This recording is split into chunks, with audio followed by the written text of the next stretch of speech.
My name's Sarah Horrocks and I'm the director of the Connected Learning Centre. I was a reception teacher, I was a nursery teacher, and I was deputy head of a nursery. And I'm going to be running the session this morning with my colleague Peter Lillington. Peter, hello everyone. I'm one of the teaching team. I know some of you know all of us, so nice to be with you. Yeah. This morning we're going to be talking a little bit about kind of what we've all learned in this past year in terms of the periods of learning from home. Thank you, those of you that have sent in examples of that learning. So we're going to have a look at those. We're going to have a bit of a think about what that's all meant in terms of like communication with parents. We're going to think about online behaviours and kind of screen time and how we might be thinking differently about that after a year of screens being so important. We want to showcase a project that we're involved with, but actually Gemma's school is involved with, the Co-Make project, which is a European project linking up with kindergartens across Europe, looking at computational thinking. And then we're going to have a practical session as well, where you'll get a chance to look at some tools, think about how we can use technology to support children in things like, you know, telling their own stories, developing independence and solving problems. If you could just, actually, because we're now quite a small group, I was going to say introduce yourselves in the chat, but if you want to just say your name, your school, and what your role is at the school, that would be fantastic. Okay, hi, I'm Lorraine, and I work at St Andrew's School in Rochester. I'm a reception teacher, and I've been at St Andrews for about 18 years. Wow. Thank you. Hello everyone, my name is Gemma and I'm a reception teacher at Hitherfield Primary School in Streatham, which is in South London, and I've been a reception teacher for 3 years. So yes, my name's Natalie and I'm head of early years at Danesfield Manor in Walton. My background is reception teaching and nursery teaching, and I've worked with early years for nearly 30 years now. A wealth of experience to share, all of you. Let me unmute myself. Hi, I'm Judith. I am in Streatham West Primary at the moment in reception. This is my second year in reception, but I've been in nursery before for 7 years. So early years, yeah, definitely. Well, welcome everyone, and I think, you know, one of the things about these forums that we run, it's about hearing from you. It's about hearing from you and hearing about your experiences, and actually having that opportunity to be a community of practice to share what we've been experiencing. And kind of in this past year, there's been so many different changes, and I think to be able to hear about those and to share those different approaches from different schools is going to be really, really crucial. So we've had the various periods of lockdown, with the majority of children learning from home, with some key worker children in home. We've had periods in the autumn where we had bubbles that were out, we had teachers that were off sick, we had children that were off sick. So it's been a period of deep kind of change. We've had to use technologies for learning, and that's been particularly challenging for early years. You know, what you're able to do with young children, where we do have concerns about their being on screen for too much of the day. We need them to be active and talking and moving. So teachers have done an incredible job in making that transition. So I'd like us to talk a little bit about that. You know, what's been most difficult? What are you really proud of, and what have you personally learned? So yeah, if you're able to share a little bit about your the challenges of the last year and how you've approached them, what your solutions have been in your school, and yeah, and I think, you know, we've all got so much to be proud of. We'd really like to hear about what you're proud of. Natalie, do you want to start us off? Hi, yes, it was very tricky at the beginning. because we were only open for key worker children.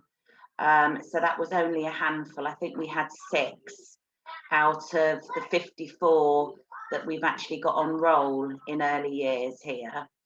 So it meant that a lot of time was being spent on screen with children that were still at home, with parents that were trying to work from home, juggle parenting and work commitments, and actually not really understanding our curriculum or how to go about teaching, because they're not teachers.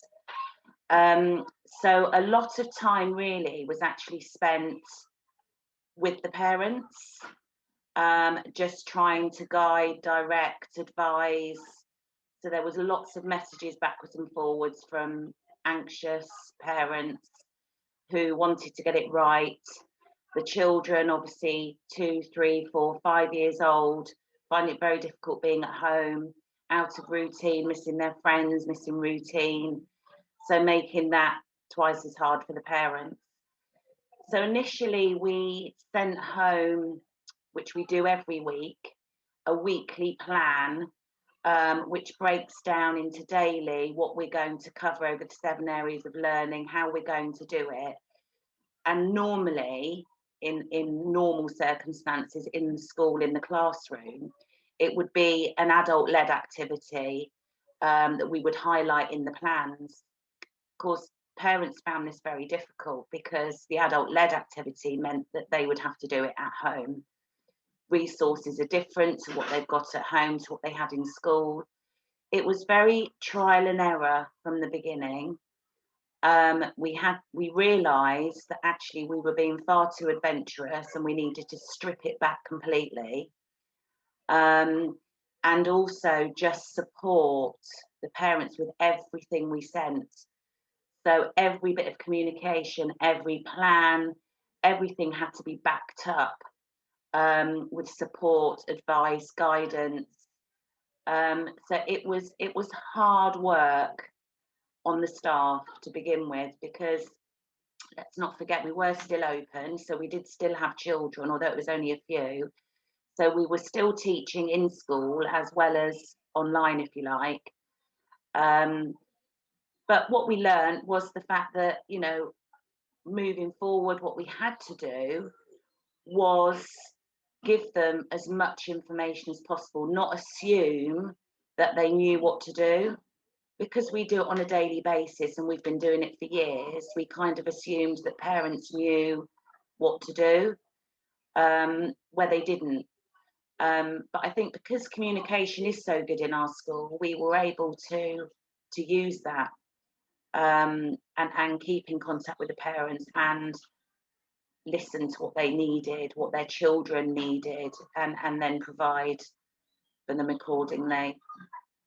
Yeah, so I think what you're saying about communication with parents is the absolute key to this, isn't it?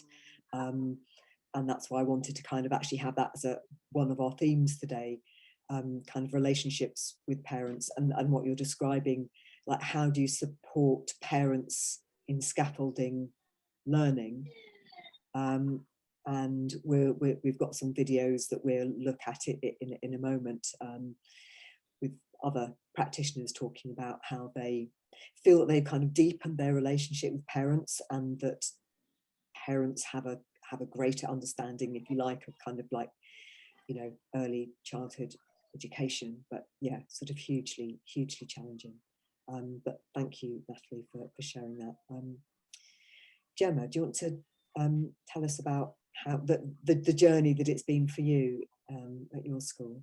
Yeah, so our school decided that from January to February, the teachers would stay at home and do the online learning side of things, and the early years educators were in school with the key workers children. So the teachers were doing the videos for both the children in school and the children at home. And it was kind of quite difficult to get the right balance of doing that for children who are in school with the adults, and then the children who are at home with their parents. And as Natalie mentioned, the challenge was kind of having to explain everything to the parents. And the first hurdle was kind of getting them all to log on to the platform that we use, which is Tapestry, which seems like quite an easy thing, but there was so many parents emailing who couldn't get logged on, didn't know how to log on, or didn't have access to a laptop and were trying to do it on their phones. So that was kind of the first big hurdle, really.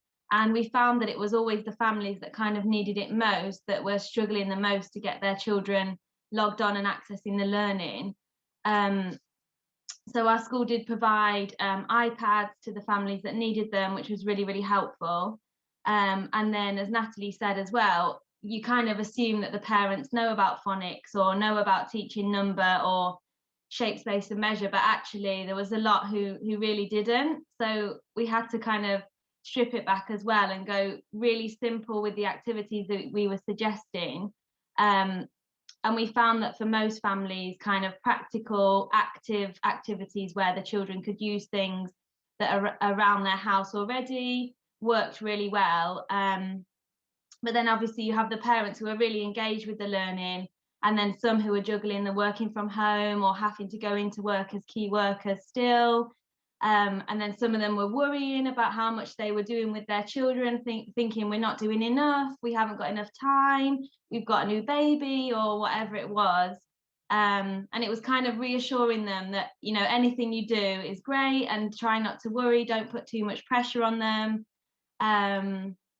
And then I remember I had one family who was saying, yeah, we had him sat down for 3 hours doing his learning, and I was explaining, you know, in school we do short bursts of, say, carpet time, like adult-led learning, and then they'll get to choose. So they didn't really understand the kind of the early years practice. And she was saying things like he gets bored, he won't sit. And I said, you know, that's normal for a 4-year-old. They need to be active, and kind of they won't be able to sit for that long. But as mentioned, it really was the relationship with the parents. It was so crucial at that time, and having the communication with them and being able to call them and have Google Meets with them to explain everything worked really, really well. And then we had the families who were kind of emailing saying, can we have worksheets? Can we have, because they just weren't as comfortable doing the practical based learning that we were suggesting and modeling on the videos. They wanted kind of rote learning. So those families needed a little bit more encouragement to kind of get on board with the practical activities and kind of using things around their home or going outside to be active or exploring outside. Yeah, so it's been a really, really quite a difficult year, and we've kind of had to adapt really quickly to lots of changes and become an online teacher all of a sudden, which is completely different to being in the classroom engaging with the children. And then I found it difficult to think how long we did 3 learning videos a day. So 1 phonics, 1 maths based or number based, and 1 topic based. And I just found it difficult thinking, how long should I make the videos? Because I want to be able to explain everything to the parents, but at the same time, I don't want the children to be bored or have too much screen time. And also for the children in school as well, it was difficult to kind of get the length right and the content and keep it engaging and fun, as well as explaining it all to the parents, especially with phonics. I think the phonics needed a lot of explanation for the parents. Really challenging. And that blend that you're describing in terms of like videos that were shown in the classroom face to face with the children were there, but then being used for at home as well. Yeah, and we'll hear from the others, but I'd be interested to know from all of you really about kind of whether some of those videos and things that you've made, whether they can be used again, or whether actually it always needs to be live and responsive to the context of the learning as it changes. Lorraine, do you want to tell us a little bit about how things have been at your school? Hi. So similar to my colleagues, the very first lockdown, we were trying to juggle, because we were expected to come in for the key workers as well. So in the very first lockdown, what we provided was videos, which was really challenging, because obviously we were trying to do videos for our children, but then we were also rotated into coming into school to work with the key worker children. So that was really challenging. What we did in terms of, our colleagues have just spoken about phonics. At our school, what we do is we do a phonics workshop when our parents start the school. So quite a lot of the parents attended that. So they did have some knowledge of the phonics prior to coming into lockdown. So they were confident in that respect. But in the very first lockdown, doing videos and trying to come in for key worker children was exhausting and really challenging. And like Gemma said, it's trying to get the timings right with your videos so that you were doing the content but not dragging the videos out for too long. And also it's quite difficult to record a video when you don't have the response from your children. So you're trying to inject some enthusiasm and excitement, and you don't have a little 5 and 4-year-old who's jumping up and down and being excited about their learning. So that was quite a challenge. But what we did do was, with our videos, we took our classroom virtually home, so that when we recorded the videos, the children had things that they were familiar with in our teaching. So we took our whiteboards, all sorts of things home.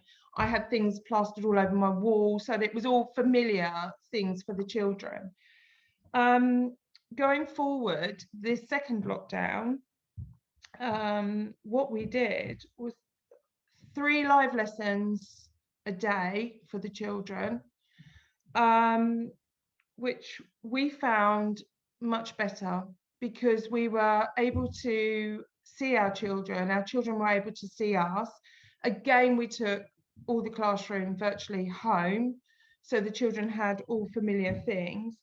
And we felt it was really important that the style of teaching that we were doing in our classroom, we tried to copy that onto live lessons, so that the children could be enthused about their learning. And I think we managed that really well.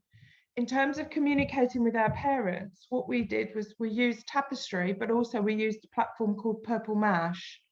So, and we also use Education City, but we used Purple Mash as a way of communicating with our parents as well. So we set up class folders and we uploaded our planning into that, and our parents could access our classes planning. And then we were able to put videos onto there as well, and so the parents could navigate that. It was, we had to hold their hands to begin with, but we really guided them through it, and we put a lot of that information on how to access Purple Mash, Education City, all those things via Tapestry. And we think it worked. The other way of communicating with our parents was, whatever resources we felt they needed, we sent home a sheet so that they could prepare for each week that was coming up, so that if they didn't have kitchen rolls at home to make something, or they didn't have this, that and the other, we would say, right, we're going to need this on this week or whatever, so that they could prepare. And so the children were always resourced up, if you like, ready to do their learning. Yeah, I think I've virtually covered everything there. I don't want to drone on too long, but I feel like I covered most things there. Yeah. And you've also started to talk about kind of use of platforms and a really interesting combination of platforms, and we're going to talk a little bit more about platforms. So thank you for that. And Peter, I don't know whether you wanted to add anything, maybe particularly because I know you've done a lot of work with Purple Mash. That's great to hear that it worked not only for the children with activities and so on, but as a means of giving parents access to the planning and so on. Because it's like all the Too Simple platforms and tools, the intention is to make it as accessible as possible. So great to hear. Thank you. And Judith, would you be able to tell us about the experience at your school? Yeah, sure. So for us, basically, the first in the way we approached it for early years was having a weekly topic that we actually had ideas around. So it was a very general. Trying to approach every skill, writing, numbers, creative activity, but it was all around one topic. This was in the couple of first few weeks. I think 7 weeks in the first lockdown, and then later we basically opened up reception for the Google Classroom that we are using, and then. Again, there we had first starting with a weekly assignment for each child, and basically approaching. So we kind of suggested 3 activities for each day. We didn't have live videos or live sessions because we felt that for reception that would be too much screen time. So we tried to support the parents by giving them ideas and giving them links to other websites, or even Oak Tree Academy or YouTube phonics videos, or anything that they could access really easily at home. And obviously we had the same issues as the other schools, that the ones who actually really needed them couldn't really access them. So we also communicated with them on the phone. We tried to call everybody who didn't engage in the Google Classroom, and ask them what is that they would prefer. We sent out packs of worksheets if that was their preference, and basically later on, obviously, other children would receive laptops as well, so that would help at home. But we try to make it tailor-made to everyone. And what I found quite tricky is that obviously we are talking about reception class, so the feedback was always from the parents, and those ones who were able to feedback were always the ones who were computer literate or were confident to actually feedback. So when I had a chat with them on the phone, I always tried to emphasize that it's not really about feeding back to me, because if they do the activities at home and if they engage with the children for at least some time, then that's basically the idea. So they would be doing something schoolwork based at home as well. And I think that was reassuring for parents as well when they struggled at home. And then in the last lockdown, we also had the same system, that the teachers stayed at home doing the Google Classroom, and the support staff was, they were in school doing the key workers. And luckily in reception class, we had quite a few children. So I had almost 10 children on and off in actually the school. So that helped a lot, I think, because they definitely got much more out of it. So that was a large percentage of the class already. And the other ones, what we try to do is kind of to record a video at least a day, just to see our faces, and just to introduce the activities that we assigned for them for that day. And I think that was also very important later on, when it dragged on over weeks and weeks. So to see, then we also had a Zoom meeting with the classes, so they could see each other, because I think the social part of the lockdown was very hard for the little ones as well. They missed their friends as well. So we tried to give the opportunity so that they could say hello to each other and kind of have a little chat session among themselves as well. So that was quite successful. And yes, probably that's about it. Thank you. And you've raised a lot of really important issues there to do with digital divide and sort of vulnerable families, and also things like what everyone's been talking about, what we kind of call teacher presence, that sort of relationship with the teacher, how you keep that going in a virtual environment, in an online environment, and then that the peer engagement as well. So lots of things there. So I think it's now thinking about kind of what we've learned from this experience going forward. So the use of tools and platforms and digital, the relationship with parents, the stripping learning down as you've described, kind of, you know, what are the kind of core elements of teaching in early years, and what kinds of activities work, and that balance between the kind of adult-led and the more experiential activities that children can do. So really lots and lots of kind of rich experiences there. So thank you for that.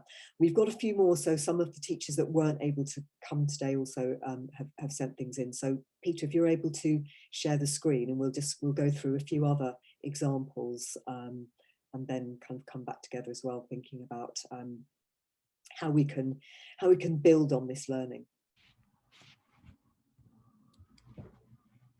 So I think we heard a little bit about this previously, shared by Danesfield. Yeah, so Natalie. Yeah, that's me. Yeah.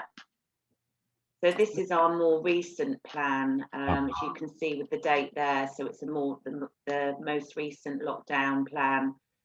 And as I said earlier, what we realised we needed to do was just make it very, very easy for the parents.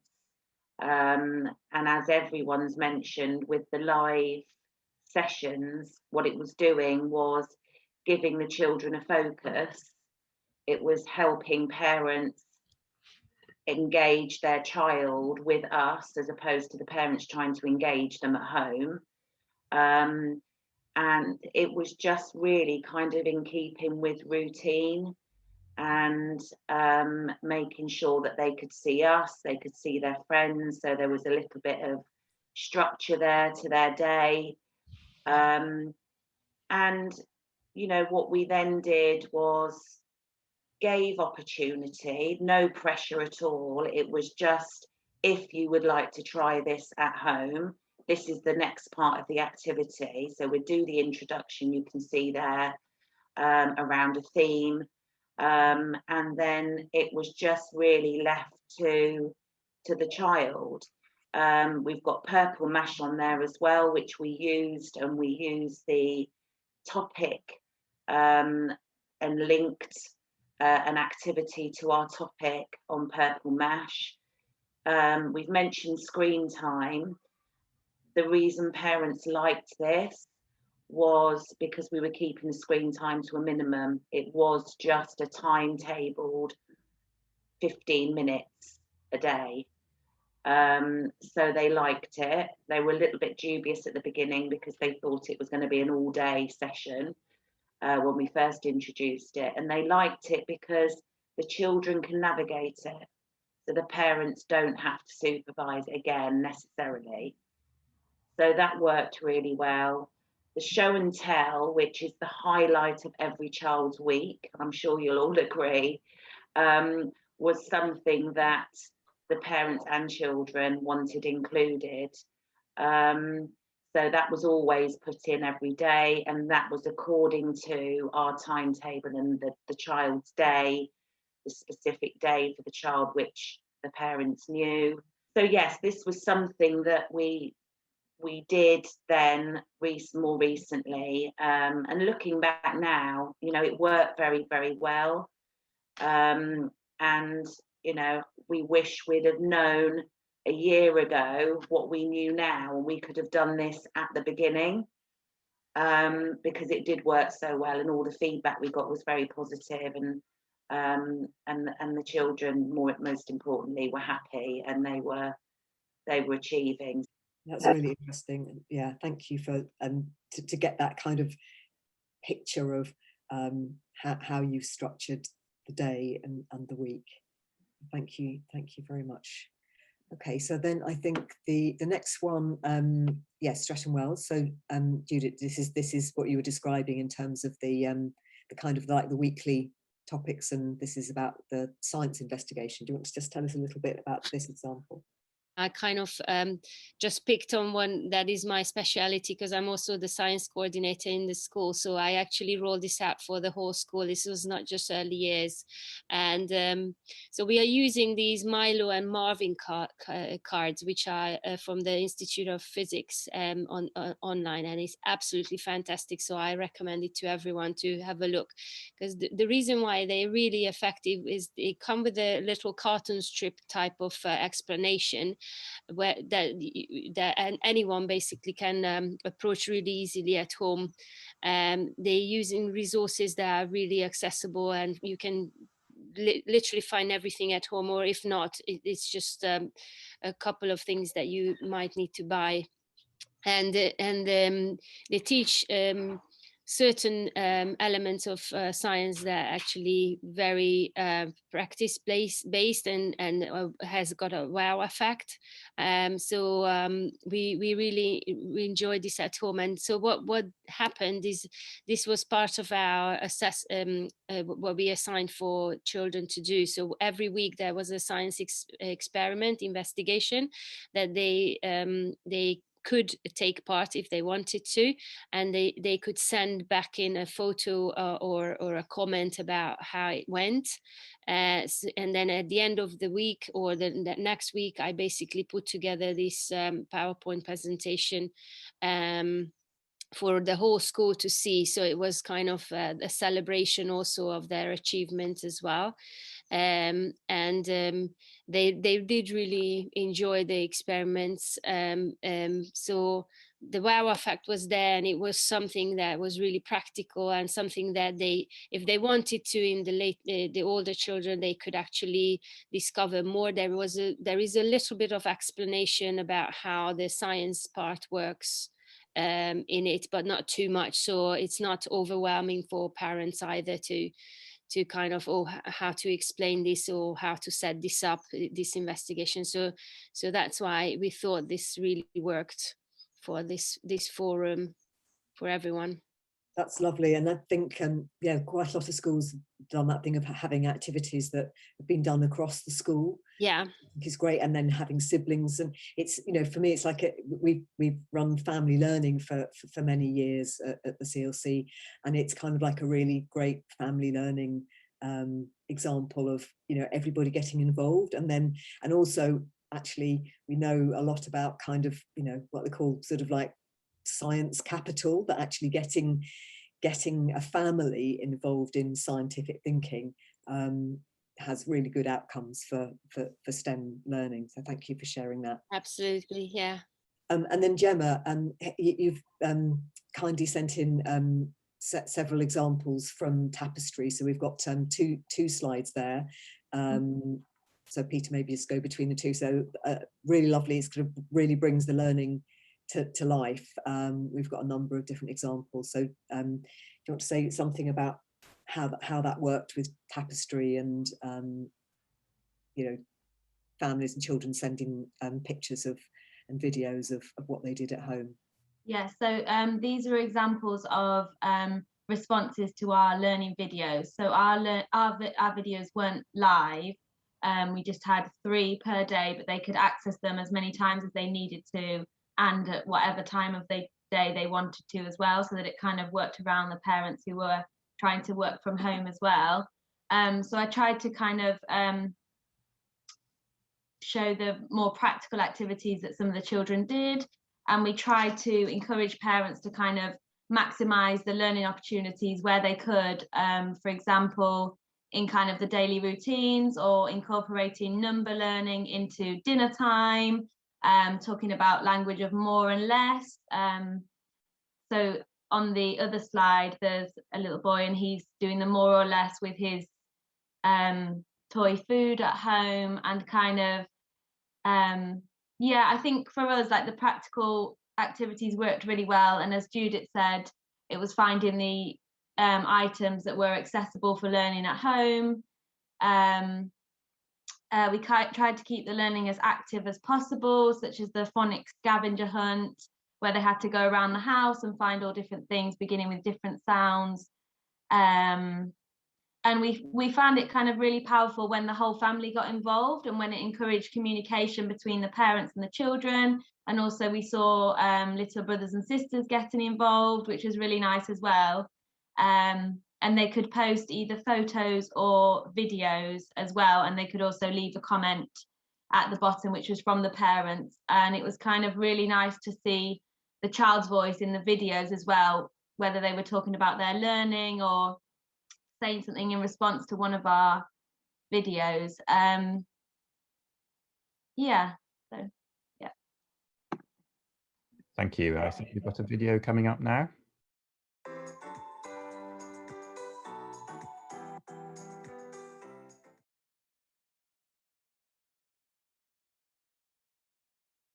So this video was actually quite a long video, which had the examples of teachers setting activities, so like the telling the time activities, so all of the things that that we've been hearing about from St Andrews this morning, and this is just a really nice way to kind of share that learning. And Lorraine, you then had this on YouTube, didn't you? So I think it's a really nice example of kind of almost like a compilation of your remote learning provision. Yeah, we wanted to show the examples. We did a lot of practical things with the children, and we did them as well. And so if we asked them to make something, we made something for them. And when the video came on, I thought, oh gosh, it's going to be, oh, you are showing us. There's things we dressed up. So we had themes for each week. So we based our learning on stories. That's what we do. Our learning is based on stories. So there's me dressed as the Queen. So we did what the ladybird heard. And so when the children came for their live learning lessons, I was dressed as the Queen with the ladybird, and then Hefty Hugh and Lanky Len, they got involved, and my colleague there is reading the news.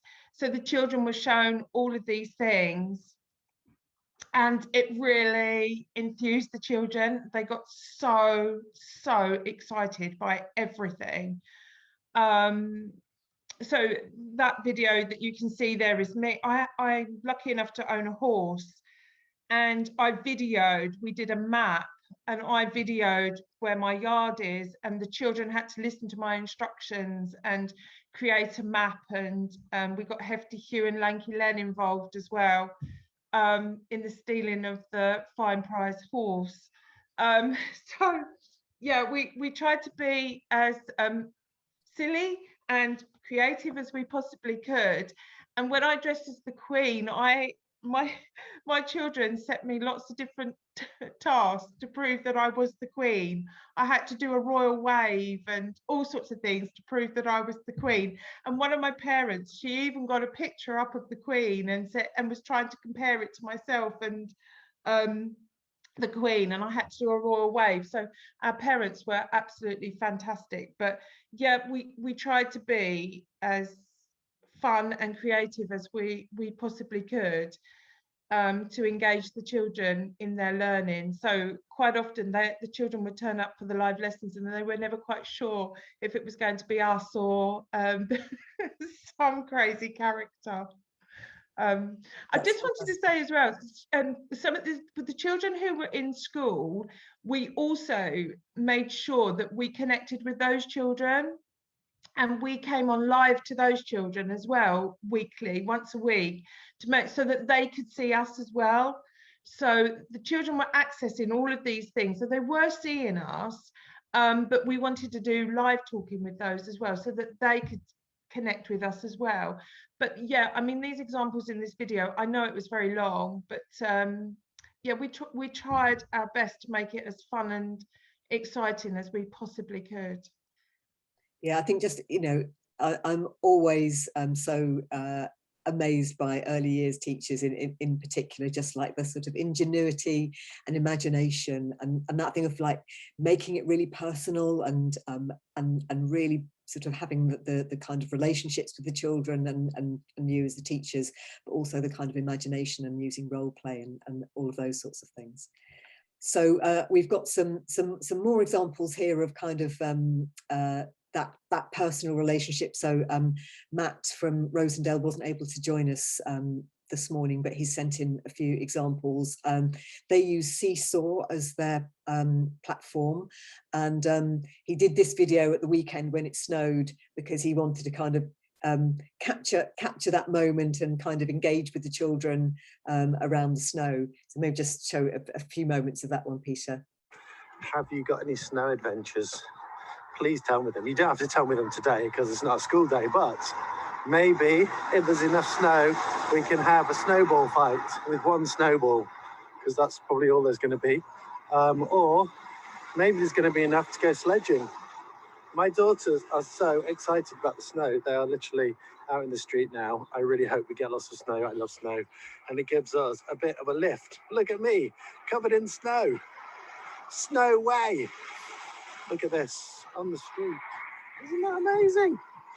Have a great day, everyone. I'll see you at school tomorrow, virtual school. Bye-bye. I've got another example. Yeah, I will just share my screen momentarily. Can everyone see that okay? So again, this is the Seesaw platform, but one of the really nice functions with Seesaw is how simple it is for children to do kind of like audio responses. So here we've got Matt doing his sort of introduction to the day as a lion. Good morning, everybody. I hope you have a brilliant day at school. Bye-bye. And then we've got the audio responses from the children. Hey, Miss Dennis, I think it's a lion. Mr. Ellis, why is the lion speaking so weird? And there are lots of other examples on the platform of Matt having set kind of like pieces of work for then children to respond to with audio. But I think that's a really really nice example of his imagination and kind of ingenuity, but also the functionality of the platform. Okay, and then we've got one more example that was from Lark Hall, which was their use of Class Dojo and using the school YouTube channel. So that kind of again, the kind of like the feedback and comments being really important there. So I know we've spent quite a long time hearing about your experiences and looking at examples, but I think it just has been such an extraordinary time. It's been a time when, as educators, we've actually got to grips with what digital technology can do to support learning and communication and relationships with parents and families. So I hope that's been okay to have spent so long on that kind of exemplifying aspect. We will get to some practical shortly. So we've talked a little bit about kind of tools and platforms that you use in your settings. I think, Peter, we might just do this really quickly. So we've got a Jamboard, which I will put the link in. I've done that, Sarah. You've done that, okay, great. Yeah. So that's in the chat. So we'll just do this just literally for a few minutes, just to, if you could just write down, just list literally some of the tools that you used during the period of remote learning. So I'm hoping everyone can click on that link and open up the Jamboard. And as you can see, I'm sharing the screen. If for some reason you can't access it, feel free just to post some comments in the chat and I'll add them on. So I know we've got some of the platforms and tools that you've mentioned there, but feel free just to, yeah, as Sarah said. And yeah, so basically underneath the big arrow, there's a sticky note. So if you click on the sticky note, then you can, right, so we'll just do this fairly quickly.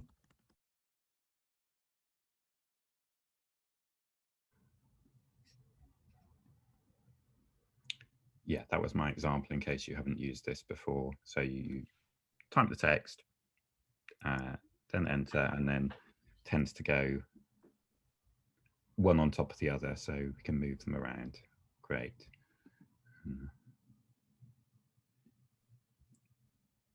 If there's time to add on any comments, feel free to do that.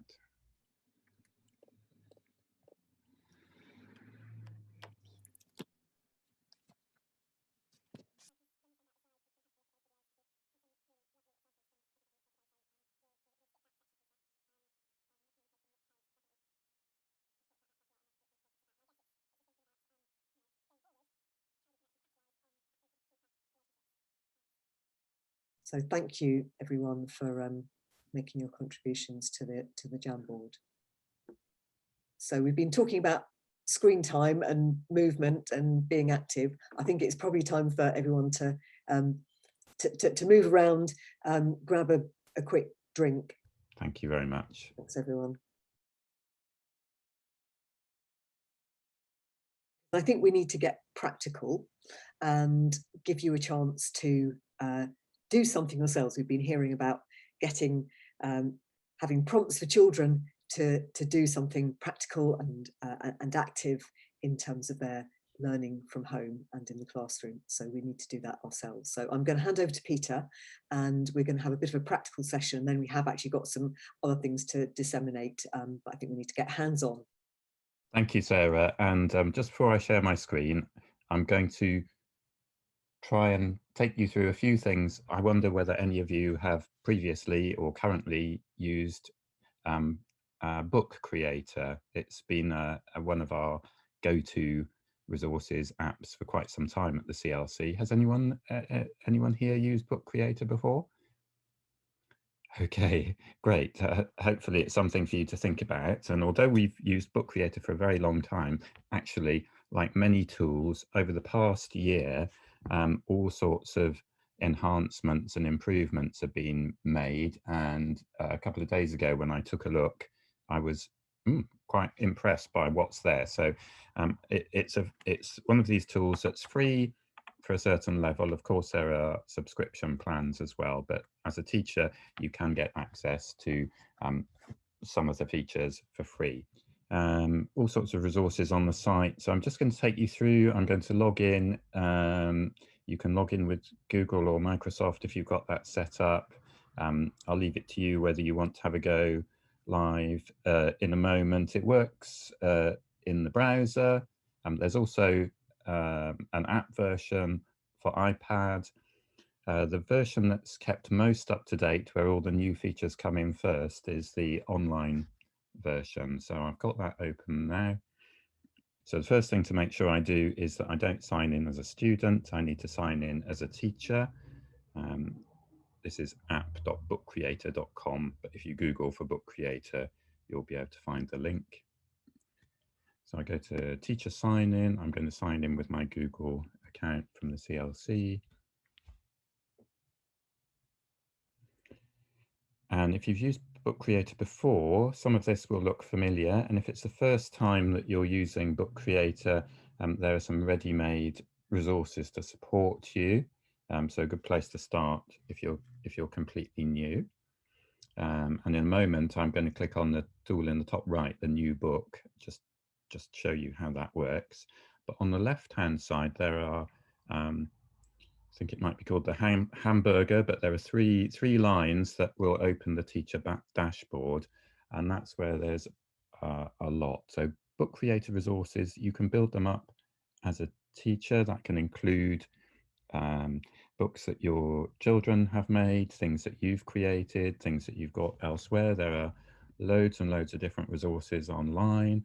They've really expanded the section to help schools and teachers get to grips with the platform. And I even took a certificate the other day, and I'm not suggesting you do that, but just to let you know that in this certification, there are all sorts of very short videos that explain how to do various things in Book Creator. So I'm going to close that up now, and I'm going to click on New Book. And there are some blank books ready for your own content or the children's content. There are kind of two formats, a conventional book or comic book. And we saw those cartoon style resources that looked really good earlier. Just to mention, the comic format has some extra features as well. So that's what I'm going to choose now. But in the template section, lots of ready-made things so that you're not starting completely from scratch. So I'll just go for the square comic format at the moment. And it opens with a cover, which is completely blank at the moment. I need to point out to you the plus sign again, and that's where you can add things either to the cover or to the page. And you'll see there are different sections there. So speech bubbles, thought bubbles, text, stickers. There's lots of useful things like shapes. Now in the media section, you can really bring in a whole load of things. So directly take a photo if you're on a device that's got a camera built in, record sound or video, add in text, add in drawings. So similar to many platforms, and remember we're just on the cover at the moment. So I'm going to leave my cover for now, and I want to go to open it up, and so now I'm on page 2, which is completely blank. So really quick demo of let's add in a shape, and once it's on the page there are various things you can do to it, and if you click on the I button that gives you further information about options where you can change things. So even if this is new to you, hopefully it's got some familiarity with other things that you've used. So just going back to the media, I'm going to click on that, and there are all sorts of things. So you can do a safe image search from within Book Creator. You can embed a map, a Google map. You can add in all sorts of things. I just had an image that I found online, a free image. So a number of possibilities. When your book's created, you can actually play it as an ebook, an online book. It's got a text-to-speech function. You can record sounds. At a conference a little while ago, I did do a workshop on Book Creator. So I found the Padlet, another platform that we like at London CLC. I found the Padlet for that. And so on the Padlet, and I'm going to share that with you in just a moment, in the Padlet, there are some prompts to get you started, a little introduction, and then links to Book Creator. And there were some other things that we were going to look at again. So we will give you a moment to explore that Padlet. We wanted to talk a little about possibilities for audio. So I'd be interested to know whether you have any of these devices or similar devices in school. And just to say, I've just shared a link with everybody in the chat, which is actually, it's actually an article about early years practice in Italy, actually in the Pistoia region rather than the Reggio Emilia, but drawing on that. And the idea that it's really, as we've been talking about this morning, in terms of that communication with parents, but that kind of documenting learning, both as a way to talk to children about their learning, and also as a way to communicate learning to parents. And I think Book Creator is a great way to document learning and kind of capture learning. So in that article, they talk about kind of capturing sort of children's reflections on their learning, and almost creating a sort of graphic novel of what has happened with learning. So I think they call it the kind of architecture of documentation. So we think that Book Creator is a great way to do that, if you're interested in some international practice. So I know many of these tools that can be used indoors and outdoors, these little devices have been around for quite a long time, but I hadn't seen the clipboard format one where you can record a whole class's contributions linked to images.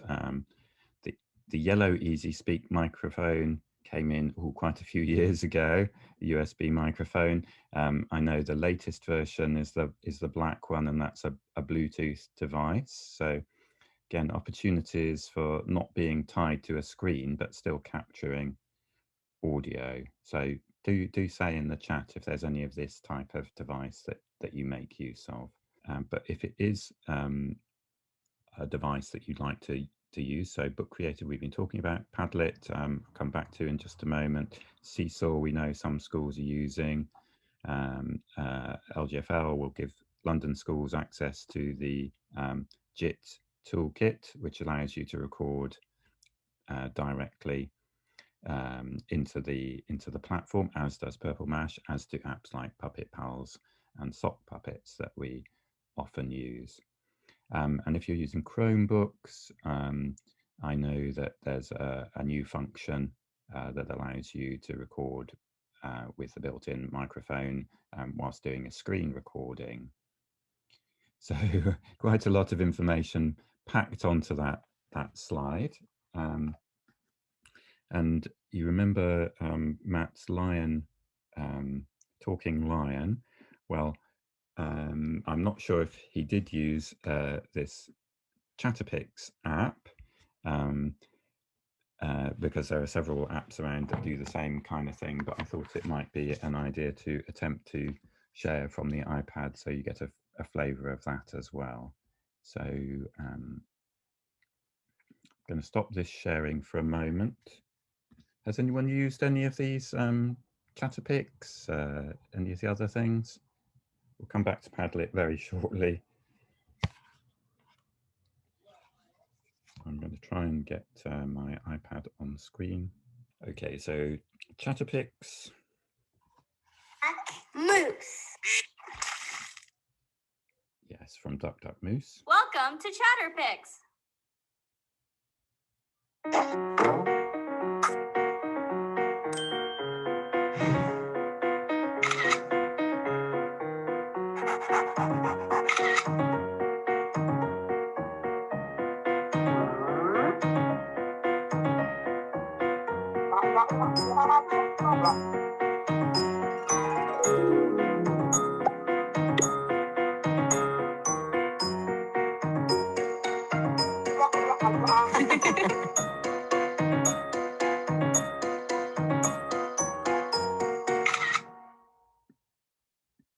Okay, so just going to conclude a rather whistle-stop tour with just a quick mention of Padlet, in case that's something that you haven't previously come across. I can't believe that if you've had anything to do with the CLC team, because we're always using Padlet. Again, Padlet's an app, a platform that's great for sharing links and so on. It's something that you can use as a teacher for free. You do have limitations on the number of Padlets that you can create, but it's possible to reuse Padlet. So it's something that we like a lot. Okay, so the Padlet, hopefully you've got the link for that in the chat. Padlet allows you lots of different formats in how you present things, and sometimes for events or sessions like this, we like to have things organized in column format, but you can have a much freer collage type format, or many other options as well. And in this particular format, there's often more than can be seen on screen at any one time. So do have a go at scrolling down to find other things. So we've got a section on equipment. So if there is something that you use in your setting and you'd like to share that, please do click on the plus button, and the plus button allows you to add in your own post, and you can type in some text, or you can upload a photo, or you can paste in a link. And the nice thing about Padlet is that if you paste in a web link, it automatically pulls through a picture for you. So as well as having links, you've got a visual cue as to what sort of thing is going to come up. You can directly take a photo if you wish, or you can also speak and record straight into the Padlet. So it doesn't have to involve typing. It is something that could be used by an adult with a child. Lots and lots of options here. So if you get time or after the session and you'd like to add in any other suggestions and comments, here you can do so. So at the moment, this Padlet is editable by you, and we've also included the option to like something or to add a comment at the bottom. All of those things are possible. With Padlet, you have a lot of control, so we won't leave that open for public access for very long, but different situations, Padlet has got an option for that. Yeah, I think if we said 10 minutes to have a look at the Padlet, choose one of the tools that Peter's mentioned to have a quick explore. I think this is all about kind of enhancing how we use digital technology, both for children to create and, as I mentioned, for us to document learning and then interact with children with that kind of record of learning. So there are all these different ways of using technology. Hopefully a chance for them to be creative as well. Yeah. And justify the use of the screen. We'll give you 10 minutes. Oh, sorry, Sarah, to interrupt you. I beg your pardon. We'll give you 10 minutes. I'll stay here. If I haven't made anything clear, let me know. And with the Chrome Music Lab, I think it's fairly self-explanatory, and you can do really quite complex things with older children in terms of music and loops and all sorts of things. But also it can be a really lovely tool for younger children just to kind of explore and experiment with. Do please take a look if you haven't come across Chrome Music Lab before. It's a brilliant tool. Oh, great, thanks to whoever added on Puppet Pals, another of our favourite tools at the CLC. So hopefully everyone will have had a chance to have a little bit of a look at Book Creator and how that works, a look at some of the audio tools. Thank you for your contributions on the Padlet.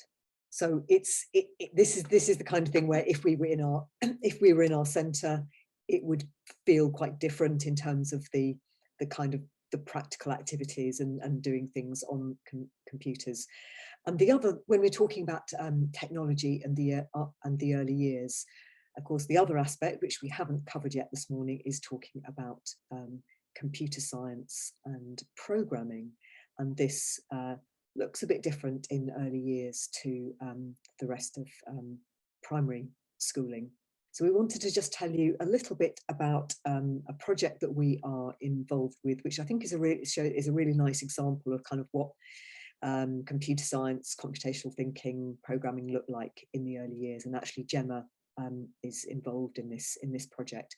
So it's a project, it's an Erasmus project, so it's a European funded project, which is with schools in Denmark, Sweden, Finland and the Netherlands. And it's all about computational thinking. So it's all about the thinking that we need to be able to do programming. And so there are lots of people might think, well, actually, you know, how does that link with early years? Well, there's lots of things that we do in early years anyway, which are a part of computational thinking. And Peter will show you in a moment, there's some really lovely resources from somebody called Linda Lucas, who is actually Finnish, and she's got some really lovely resources that show what computational thinking is about. So actually, Peter, if you go back to the previous slide, there's a little poster, I think, there. So computational thinking is made up of all these things, algorithms, understanding instructions, making patterns, being able to break things down into different parts, tinkering and debugging. So we've got some examples of what we've been doing with the international schools. And Peter, do you want to just describe a little bit about the pattern making? Yes, yes. And on that slide now, you can see some of the results of the pattern making activities over a period from the Swedish participating schools, and they've got a particular focus on Reggio Emilia approach as well. So lots of using nature and a focus on kind of the aesthetic values. Project's been going a while. It started off with a logo competition, and it's got kind of communication as one of its themes, and the logo shows a child and a robot of some kind, and the first set of activities were around how those two individuals could possibly communicate in some way. The second, and there's links to some lovely stuff that you can have a look at. The second sequence of learning activities, the Learnathon, in case you haven't come across that word before, was all around pattern making and identifying patterns around us in the environment, in nature, or ones that we've made as well. So you can see a whole range of different examples there. At the top, the puppet with the pointed hat on is a Dutch pattern making witch called Patronella that we were interested to hear about. There was a bit of pattern making on screen as well. You can see top right, but lots of making marks in traditional ways, using everyday objects, including outdoors. I really love the threading ribbons through the school fence to make patterns, and I'm sure you can see a range of ways in, and links with probably activities that you might undertake yourself, and a little bit of capturing some spontaneous reactions from the children as well. And Learnathon 3, which is currently where we are now, and we've made it as flexible as possible to reflect all the different circumstances across our European partner countries. We've taken our lead from a really successful event that we had, where all of the schools performed an action song for each other. It was quite an amazing activity online. The kind of schedule in 3 different time zones is what that big list of things is up at the top right hand corner. So for Learnathon 3, it's exploration of different ways to move, whether that's moving yourself or a toy, a puppet, a doll, and then hopefully all of the schools will get a chance to explore creativity and putting a sequence of movements together to create a dance, and we hope there'll be a chance to record that. So if we were in our centre now, that's when we would be getting out all of the different types of robots we've got. The B-bots, we'd be looking at things like Scratch Junior, in terms of kind of simple on-screen programming for young children. But I think these kind of like practical ways in are a really nice start in terms of that, developing that computational thinking in the early years. And you see another illustration from Linda Lucas there, and she uses things like brushing your teeth as a way to introduce algorithms. And we know how important it is in the early years to do that sequencing and recording sequences of what happens in our day. And that's a really good start to introducing children to the idea of instructions, and then moving later into algorithms. And there's a really nice YouTube channel which she's got that's well worth checking out. So I will post all the links from these slides onto the Padlet as well. There's a kind of placeholder for those things, so that you'll be able to access them from there if you'd like to. So Outdoor Classroom Day coming up, in case you weren't aware of that, might be something you'd like to investigate. And over to Sarah now. just to say that we have a website which we launched in January. This is called Blended, blended.org.uk, and it's had the generous support of IBM, and it's really all about the things we were talking about at the beginning of the session today, kind of what we have been learning as teachers about using digital to support learning in not just a remote setting, but now we're kind of back into being in school all the time, just how we can use digital effectively. So there are lots of videos on there of teachers talking about different way they've used tools and platforms. There are little kind of micro courses on there, so you know, you might want to share with colleagues, you know, how can you use digital to support maths or science subject areas, or looking at things like assessment and feedback. We run live webinars and recorded webinars, and this session that we've run today will also go on the site. So please do check that out. So blended.org.uk. Okay, so we've looked at several different things today. We've heard about lots of practice in schools.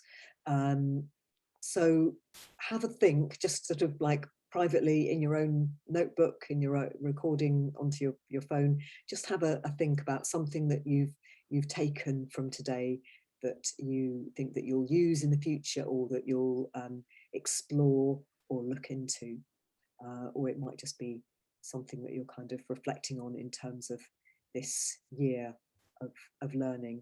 I think, you know, for me, it's been very powerful hearing you all talk about the strengthened relationships with parents and helping parents understand the learning that happens in school, but likewise, you know, you've learnt more about kind of what happens at home and learning that can happen at home. So that exchange between parents and educators. Does anyone want to share any kind of reflections, anything that kind of struck you from what other people said? I think for me personally, it's sessions like this are always very heartwarming in a way, because you actually feel like you are getting it right, and what you are doing is making a difference. And I don't think until you have the opportunity to attend sessions like this or talk to other professionals that you know you get that feedback. Thank you. Anyone else want to add?